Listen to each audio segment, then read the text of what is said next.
My name is Jean-Michel Habineza, and I'm the co-founder of iDebate Rwanda and the current director. iDebate is a debate program where we teach students the art of public discourse. And what we mean by that is we teach them how to argue about public policy issues. We think that it is important for us to learn how to live together, and in our living together is learning how to deal with disagreements. And we think that debate is probably the best tool for us to learn how to solve some of the complex issues that we have. So we currently work with secondary schools. We work with about 35 schools and more than 900 students. But with a plan that in the next 12 years, we'll be working with about 1,000 schools in the rest of the Rwanda. So iDebate started in 2012. I myself was privileged to have a debate scholarship to go and debate in the US. And when I reached in the US, I used to volunteer for an organization called the Baltimore Urban Debate League. And what they would do is they would take students from really poor background, and most of them tend to be African Americans.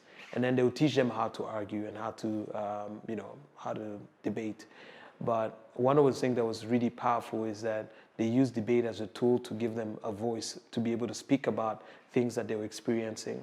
So you imagine in a round, you would have some white kids who are coming from really privileged background, and they're wearing suits and they're quoting, philosophers and all of that.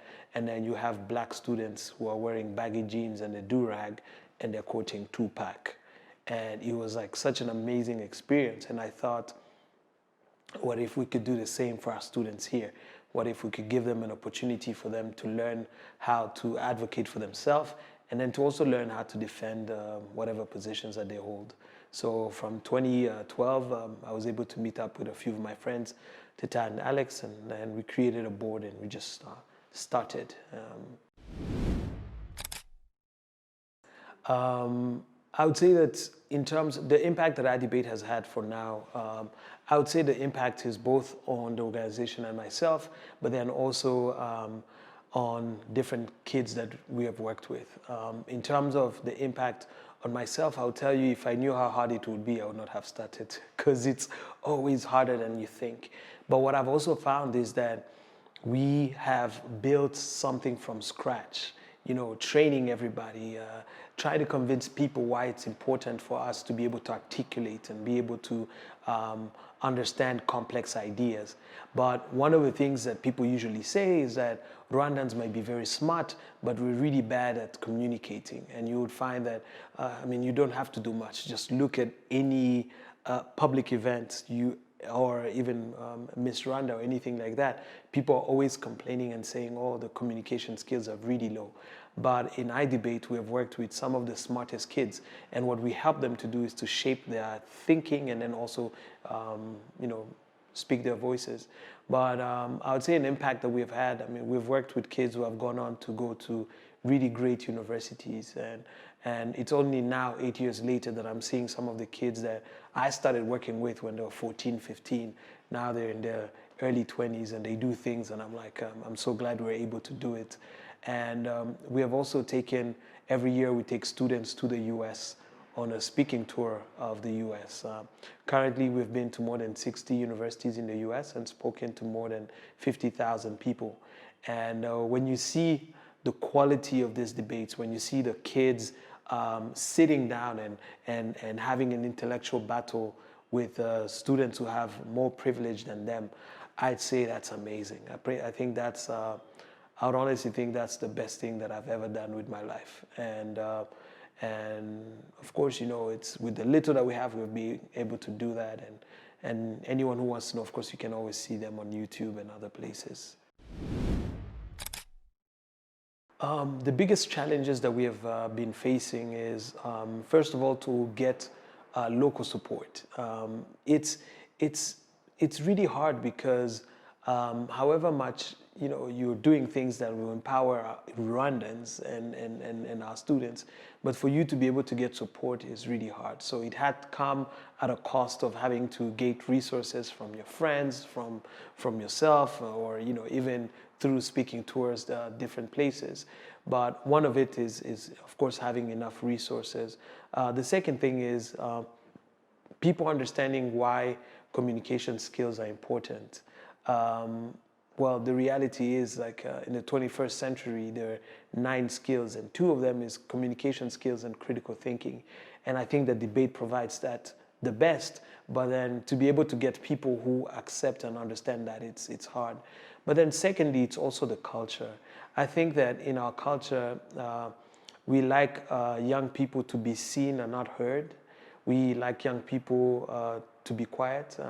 One of the things that you get for our students being as vocal and as smart as they are is parents who say that ni shanutsi, cyangwa ni vuzi vuzi.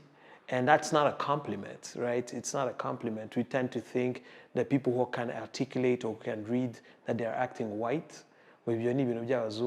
right? And so it has been hard to actually make people see that kids from Rwanda are so brilliant. And if you invest in them and you teach them, give them a few tools, that they can go anywhere in the world and they will do wonders. So it's been a challenge understanding the culture and dealing with that. And then also part of what we want to instill is this idea that we can disagree without being enemies, right? Just because I view things differently, it doesn't mean that I'm an enemy. Rather, it means that I view the world differently, and that just like we usually say in iDebate, it's out of the conflict of ideas, better ideas emerge. So creating that culture is something that is hard because we are not that culture, but we're making leeway. It's coming slowly, and people are learning that we can disagree and it be productive, and that's what I'm hoping that our biggest impact will be. In our partnership with Save Plus, what we are really hoping to do, beyond being able to raise the resources that we want, what we really want is to raise local support. I think that is far more important than any money we're able to raise. Because if we really wanted, we can go for a big organization that will give us millions. But the problem is that, are we getting the support from the local population? Are we having people buy into what we're doing? Because what I'm hoping iDebate to be, I'm hoping that we're going to be a local organization that was built in Rwanda and then that is going to go global. And that's our aim. Our aim is to produce world-class intellectual, and our aim is to build a local program that will have an impact in the rest of the world. And for that to happen, we need local support, and we need people who believe in our young people. I think that one of the things that people always say is, they say the youth is the future, they say that the youth has the power to do things, but how many actually believe it enough to put the resources and put money where their mouth is? And for me, that's a challenge. My challenge is to say, if you truly believe that this needs to happen, then put your money in there. And I can assure you, we'll do wonders. We have already taken kids to some of the best universities, and they're as good as anybody else. But we need the resources in order for us to ensure that the kids have the resources that they need in order to perform their best. And I think this partnership, for me, it's just getting local support, getting people who believe in this to invest in this, and for people to also stop complaining and just act. We can always make noise about, white people don't do this, these Western countries don't do this, but at least they invest in their own people. So let's invest in that, and I can assure you we'll do more than good. I think we can do great if we work together, of course.